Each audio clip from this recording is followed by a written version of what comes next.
삼손 이야기가 절정으로 치닫고 있습니다. 삼손 이야기라고 말하고 있지만 사실 이스라엘의 이야기고 이스라엘의 이야기라 말하고 있지만 우리의 이야기라 말할 수 있겠습니다.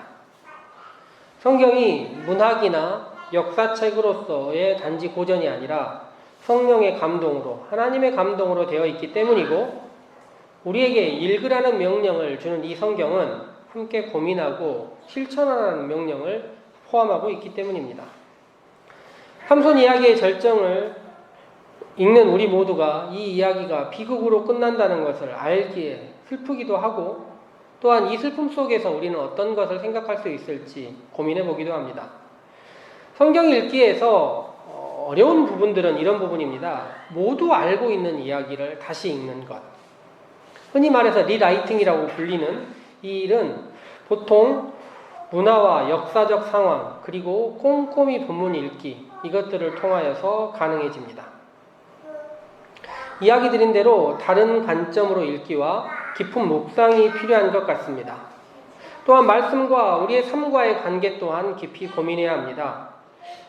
3000년 전이라는 오랜 시간의 흐름 또 우리와 언어와 문화적 배경이 다르다는 이 고대 근동 이런 이야기들을 생각하면서 적절한 긴장과 함께 우리를 돌아보는 일 그리고 말씀을 반복해서 여러 번 깊이 묵상하며 읽는 일까지 우리에게 필요할 것 같습니다.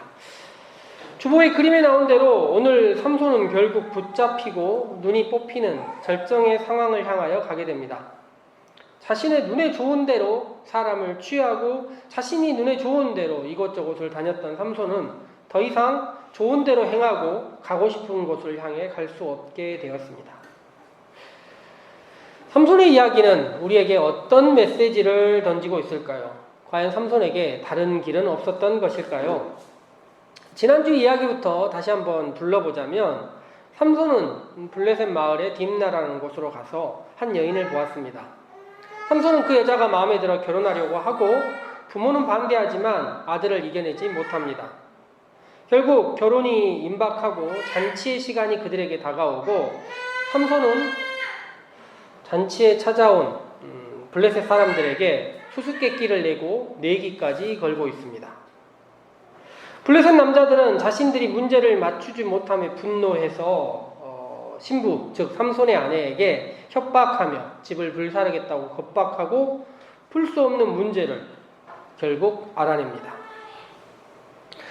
이후로도 블레셋 사람들에게 삼손은 풀 수 없는 문제와 같았습니다. 그리하여 이 수수께끼와 같은 임무를 해결하기 위하여는 늘 여자가 필요했습니다. 삼손은 추후 이 문제를 블레셋 사람들에 대한 분노를 풀기 위해서 삼손이 300마리의 여우를 잡아서 꼬리를 묶고 거기에다가 회를 넣고 불을 질러서 블레셋 마을을 다니게 합니다. 곡식과 포도나무와 올리브나무까지 모두 불에 타고 블레셋 사람들은 분노하여서 삼손을 잡기 위하여 군대를 일으킵니다. 이스라엘 사람들은 순종하고 순응하고 살고 싶었습니다. 그런데 블레셋 사람들이 자신들 앞에 찾아오자 이스라엘 사람들은 블레셋 사람들을 맞이하기 위하여 3,000명이나 되는 사람들을 모읍니다. 그리고 이들이 3,000명이 했던 일이 무엇이냐면 블레셋과 대결하는 것이 아니라 블레셋 사람들의 원수인 삼손을 잡으러 삼손을 향하여 나아가는 것입니다. 이 정도 숫자와 장군과 같은 삼손이라면 전쟁을 치러도 가능할 것 같은데요. 이들은 블레셋을 향하여 가지 않고 삼손을 향하여 가서 이런 이야기를 합니다. 그들이 우리를 지배하는 것을 알지 못하느냐. 삼손은 이스라엘 사람들 3,000명의 사람들을 향하여 이렇게 이야기합니다. 자신을 해치지 않겠다고 약속해라. 삼손은 그들이 자신을 해치지 않겠다는 약속을 받아놓고 그들에게 묶여서 블레셋에게 인도됩니다. 삼손은 자기 자신을 너무 잘 알고 있기에 이스라엘 사람들을 향하여서는 그들이 자기를 해치려고 한다면 어떤 힘도 낼 수 없을 것이라는 것을 알고 있습니다. 그런데 이스라엘은 자신들을 다스리는 분이 누구인지 전혀 모르고 있습니다. 사사기에서 기드온은 이야기합니다. 하나님만이 우리를 다스리신다. 그런데 이스라엘 사람들은 공공연하게 블레셋 사람들이 자신들을 다스린다 이야기하고 있습니다. 이후 블레셋 사람들을 만나자 삼손이 묶여있던 것을 풀어버리고 나귀 턱뼈로 블레셋 사람 1000명을 무찔렀다는 이야기가 성경 가운데 나옵니다. 그 이야기 다음에 오늘 이야기가 시작합니다. 블레셋은 무척 강한 나라이고 무기 또한 강하지만 삼손과의 만남을 두려워합니다. 삼손이 때마침 가사라는 도시로 갔고 삼손이 성 안에서 여자를 만난다는 이야기를 그들이 들었습니다. 그러나 그들은 삼손을 잡으러 그곳을 향하지 않고 성문 밖에서 문 밖에서 대기하며 기다립니다. 새벽이 돼서 삼손이 자고 있으면 그때 한번 기회를 노려보자 생각한 것입니다. 그런데 삼손은 그들의 생각대로 밤새 자고 있는 것이 아니라 밤중에 일어나서 숨어있는 사람들, 어디에 숨어 있습니까? 성문 앞에 숨어 있는데 그들이 깜짝 놀라게 성문을 뜯어버렸습니다. 그리고 성문에 관련된 많은 것들을 다 어깨에 짊어매고 블레셋 사람들이 공공연하게 보고 있는데 그들이 두려워하고 있는데 그 성문을 들고 어디로 가냐면 메고 헤브론이라는 동네에 가서 내려놓습니다. 정확하진 않겠지만 이 가사와 헤브론의 거리가 약 60km 정도 된다고 하는데 어마어마한 거리를 삼손이 성문을 메고 가서 그곳에서 내려놨다는 것입니다. 고대 한 도시와 성에서 가장 중요한 것은 성벽과 성문입니다. 두텁게 벽돌로 성벽을 만들고 성문의 두께를 어마어마한 나무로 만드는 것이 성을, 도시를 방어하는 최고의 수단이었습니다. 그런데 이 가사라는 성은 치욕과 조롱을 당할 수밖에 없습니다. 삼손이 그들의 입구, 그들의 눈과 같은 성문을 뜯어가 버렸기 때문입니다. 가사는 아마도 블레셋 사람들 사이에서 아니면 그곳을 왕래하는 많은 사람들 사이에서 한동안 성문이 없는 동네라는 조롱과 비난을 받았을 것입니다. 그리하여 블레셋 사람들은 이스라엘은 두렵지 않지만 삼손이 너무 두려웠습니다. 삼손을 해결하지 않고 그들의 안정과 평화는 없다고 말할 수 있습니다. 이 상황이 주어진 다음에 삼손과 들릴라의 이야기가 시작됩니다. 삼손은 소래골짜기라는 곳에 있는 들릴라라는 여인을 향합니다. 3번이나 여인을 향하는 삼손의 이야기, 여인을 만날 때마다 위기가 발생하는 이 상황 속에서 위기의 상황이 직면함을 알고도 여인을 만나는 삼손, 이 이야기는 왜 이렇게 반복되는 것일까요? 이것은 흡사 이스라엘의 상태를 보여주고 있다 말할 수도 있겠습니다. 그들은 이스라엘의 하나님이 아닌 타민족의 신을, 타민족을 향한 욕망에 사로잡혀 있습니다. 삼손의 성적 욕망과 이스라엘의 우상숭배는, 이방 우상숭배는 거의 닮아있다 말할 수 있습니다. 출애굽한 후 가나안 땅이 그들에게 주어졌지만 거룩한 문화를 만들어내지 못하고 왜곡되어 기웃기웃하고 본질적인 자신의 거룩한 문화를 만들어내지 못하는 것이 삼손과 이스라엘 사이에 거의 겹쳐져 있다 말할 수 있겠습니다. 앞에서 블레셋 사람들 1000명을 무찔렀을 때 사사기의 저자는 어찌 보면 여기서 삼손의 이야기를 마무리하려고 합니다. 이스라엘의 사사로 있었다 이렇게 하면서 끝내려고 하는데 삼손은 이 기회를 살리지 못하고 이 완결을 견디지 못하고 더 왜곡된 긴장 속으로 자신을 몰아넣습니다. 저는 성경을 읽으면서 이것은 흡사 중독에 가깝다 생각했는데 자신이 가지고 있는 힘과 능력을 선용하지 못하고 반복된 왜곡의 길, 잘못된 길을 향하여 가는 이 습관 말입니다. 삼손 이야기를 계속 읽다 보면 하나님의 영과 능력이 삼손에게 임하는 방식은 보통은 호련히, 다른 말로 하자면 갑자기라고 말할 수 있습니다. 갑자기라는 말이 주는 의외성, 낯섦이 삼손에게 있습니다.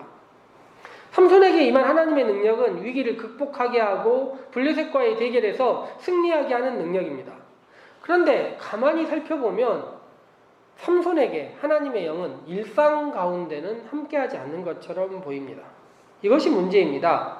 자신을 돌아보게 하고 혹은 이웃을 돌아보게 하고 하나님의 뜻에 일상을 따르게 하는 이런 영이 없이 위기의 상황에서만 하나님을 구하는 삼손의 일이라는 것입니다. 사자를 만나고 사로잡혀서 블레셋에게 넘겨지고 성 안에 갇히고 간계에 빠져서 위험에 있을 때만, 위기 상황에만 삼손은 하나님을 찾고 있습니다. 이런 상황의 반복은 사사로서 이스라엘을 구원하기 위한 존재는 될 수 있지만 자신의 삶을 돌아보는 데는 문제가 되고, 그리고 결국 자신을 돌아보지 못하는 영웅의 말로는 비극으로 끝날 수밖에 없습니다. 마지막에 다시 이야기를 하겠지만 삼손은 나실인으로서 여러 가지 규약을 가지고 태어났습니다. 그는 술과 시체와 머리 이 세 가지 이야기를 하고 있지만 사실 진즉 두 가지는 버린 것입니다. 머리 하나만 남겨놓고 나머지는 어찌 보면 나실인의 규약을 무시한 채로 일상에서 하나님의 영과 함께함을 무시한 채로 살고 있었습니다. 그리고 오늘 우리가 읽은 성경 소랫골짜기에 들릴라가 있습니다. 소랫골짜기는 삼손이 살았던 이 단이라는 동네와 마찬가지로 이스라엘과 블레셋의 경계에 있는 골짜기입니다. 그리고 이 들릴라라는 여인 또한 경계에 있는 여인입니다. 이스라엘의 사사, 영웅 삼손과 연결되어 있지만 이 여인은 또한 블레셋의 방백들, 즉 지도자들과도 연결되어 있습니다. 둘 사이의 경계에 있는 여인이라는 것입니다. 이 여인에 대한 이야기가 성경에 이곳밖에 나와 있지 않지만 이 여인의 자기 합리화는 참 경이롭다 할 만합니다. 그 여인은 자기가 삼손을 통해서 얻을 수 있는 것이 무엇인지 분명하게 알고 있습니다.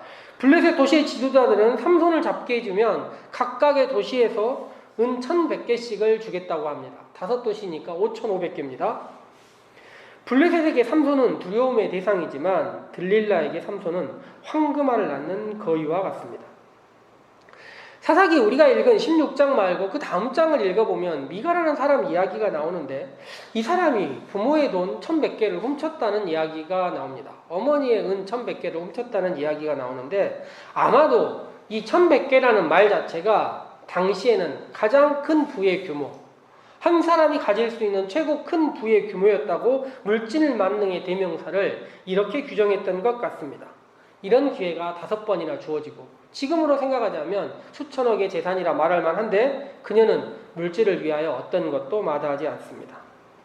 그리하여 이스라엘과 블레셋의 경계에서 희극과 비극이 동시에 벌어집니다. 삼손과 들릴라가 한 방에 있고 블레셋의 지도자들은 돈을 주겠다고 다짐하지만 반복해서 올라가지만 감히 삼손을 맞이하지 못하고 들릴라의 방에 다른 남자들을 숨겨둘 뿐입니다. 언어의 유에 따르면 삼손은 작은 태양이라는 이름을 가지고 있고 들릴라는 밤의 여인입니다. 낮과 밤, 이 극심한 대비가 여러 가지 있습니다. 삼손은 성경에 따르면 우리는 첫 번째 묶임에 대한 이야기만 있었지만 세 번의 묶임에도 아무 일 없다는 듯이 천연덕스럽게 풀어냅니다. 그리고 삼손을 묶었던 많은 것이 풀어질 때마다 들릴라는 자신을 사랑하지 않는다고 천연덕스럽게 반복해서 이야기합니다. 처음에 들릴라는 부탁하듯이 이야기했지만 잠시 조금 더 지나자 삼손에게 명령하는 투로 이야기하고 삼손은 처음에는 당연하다는 듯이 놀이로 임했지만 나중에는 그 역할에서 자신이 메이는 역할을 순순하게 받아들이고 있는 것처럼 보입니다. 어찌 보면 삼손과 들릴라 사이에서는 역할놀이, 명령과 복종의 일이 수도 없이 뒤틀리고 있으면서 삼손은 묶이는 놀이 이런 것들을 진행하고 있습니다. 들릴라의 명령에 삼손은 역할놀이를 하며 경계를 넘어서고 있고 들릴라도 마찬가지입니다. 삼손과 블레셋 지도자들 사이에서 사랑과 거래 사이에서 경계에 있으면서 위험천만한 일들을 하고 있습니다. 그 다음 장의 성경에 보니까 1,100개의 은이 집에 있는데 이것을 훔쳐가는 일이 별로 어려운 일이 아닌 것 같아요.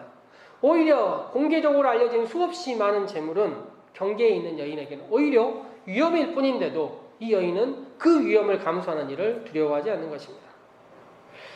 성경 뒤쪽을 읽다 보면 삼손의 이야기에서 삼손의 머리카락이 7갈래로 꼬아져 있다 이렇게 이야기합니다. 지금 힙합 같은 거 하는 사람들 머리를 이렇게 7갈래로 묶듯이 머리를 묶었던 것 같아요. 아마도 삼손의 어머니가 삼손의 머리를 보호하기 위하여 어릴 때부터 그렇게 하지 않았나 생각해 볼 수 있겠습니다. 삼손의 세 번째 유혹 때 삼손은 그 7갈래 머리를 이야기를 합니다. 그리고 그 이야기가 나올 때 우리는 이것은 위험하다, 넘어설 수밖에 없다 생각이 들고 반복된 들릴라의 요구에 삼손은 목숨을 걸고 묶이는 이 왜곡된 애정을 향하여 치닫습니다. 그리고 결국 삼손은 자신의 출생의 비밀을 이야기합니다. 처음 낸 수수께끼가 무엇이었습니까? 사자와 꿀 아니었습니까? 모르면 추측도 할 수 없는 이야기입니다. 남자의 머리카락이 힘의 원천이라고 누가 생각할 수 있겠습니까? 그러나 알고 나면 아무것도 아닌 일입니다. 그 누구라도 힘없다 생각하는 여인이라도 해결할 수 있는 문제였습니다. 수수께끼는 풀렸고 삼손은 더 이상 강자가 아닙니다. 하나님의 선택, 구원, 나실인, 그러나 경계를 넘어선 이 여인 들릴라에게 그런 것은 아무 의미 없는 이야기입니다.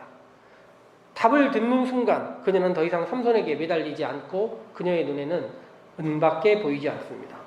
블레셋의 지도자들에게 마지막으로 통보합니다. 이제 진짜다. 들릴라의 머리를 베고 잠들었고 머리가 밀린 삼손은 자신이 어떤 상황인지 모르고 있습니다. 위기의 순간들마다 하나님은 자신에게 힘을 주셨기 때문에 당연히 이번에도 그렇게 될 것이라 생각하고 있습니다. 이미 시체를 만지면 안 된다, 술을 먹으면 안 된다, 이런 많은 것들은 파기한 지 오래인데도 자신은 머리만 잘리지 않으면 힘을 여전히 갖고 있을 거라 생각하고 있습니다. 마지막 약속까지 파기해버린 삼손은 아무 일 없다는 듯이 떨치고 일어나리라 얘기하지만 이제 그에게 역할놀이는 없습니다. 그는 묶이고 눈이 뽑히고 죄수가 되었습니다. 삼손은 눈이 없어진 채로 그가 성문을 뽑아버렸던 그 도시로 사로잡혀갑니다. 이제 삼손은 흡사 가사에게 자기가 했듯이 눈이 없는 채로 그 성에 가서 죄수로 살아야 하는 것입니다. 그곳을 비웃음거리로 삼손이 만들었듯이 그곳의 사람들은 이제 눈이 없는 삼손을 비웃음거리로 생각하고 있습니다. 이스라엘의 구원의 시작은 삼손의 머리 잘림과 함께 사라졌습니다. 이제 다시 이스라엘은 두려움 속에 타국의 지배를 받아야 하는 상황을 살게 되는 것입니다. 삼손 이야기를 읽으면서 어린 시절 이야기가 기억나는데, 어린 시절 제가 살았던 집 근처에 바로 옆집에 딜라일라라는 술집이 있었습니다. 딜라일라는 탐 존스의 노래이기도 하지만 조영남 씨가 가수로서 우리나라에 처음 번안해서 불렀던 노래입니다. 저는 어렸을 때 이게 무슨 말인지도 몰랐습니다. 근데 중학교 가보니까 사전을 찾아보니 딜라일라가 들릴라였습니다. 멀지 않은 곳에 들릴라가 있었던 것입니다.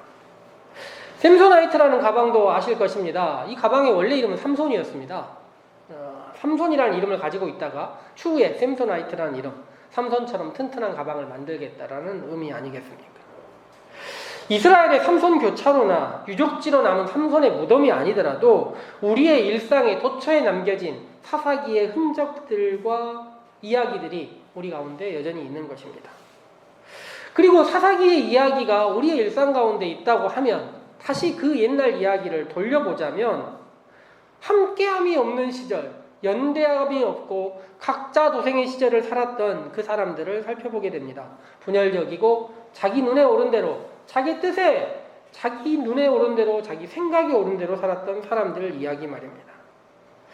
이들의 이름이 남겨진 흔적들을 보면서 이 위기의 시절, 우리의 일상은 어떠한가 다시 한번 고민했으면 좋겠습니다. 우리는 위기의 상황을 맞이했을 때만 삼손처럼 하나님께 간구하고 있지는 않은가? 우리의 일상은 얼마나 하나님과 함께하는가? 우리는 우리에게 주어진 하나님의 약속과 얼마나 함께하고 있는가 생각해 볼 수 있겠습니다. 그리고 마지막으로 누가 우리를 다스리는가까지 말입니다. 반복된 실패를 겪으면서 우리 또한 넘어지고 좌절하고 왜곡된 형태의 삶의 이야기를 갖고 있다면 삼손의 이야기를 다시 한번 읽었으면 좋겠습니다. 이 옛날 삼손의 이야기를 다시 한번 우리의 삶에서 읽으면서 나는 어떻게 넘어지는가? 나는 하나님의 약속에 얼마나 신실한가? 누가 우리를 진정으로 다스리고 있다고 생각하는가? 그리고 우리의 일상은 어떻게 하나님의 영과 연결되어 있나? 이런 고민들이 우리의 삶에도 있었으면 좋겠습니다. 다시 한번 삼손을 읽어내는 우리 성도님들에게, 말씀을 읽는 우리 성도님들에게 하나님의 은혜가 함께하기를 소망해 봅니다. 같이 기도하도록 하겠습니다.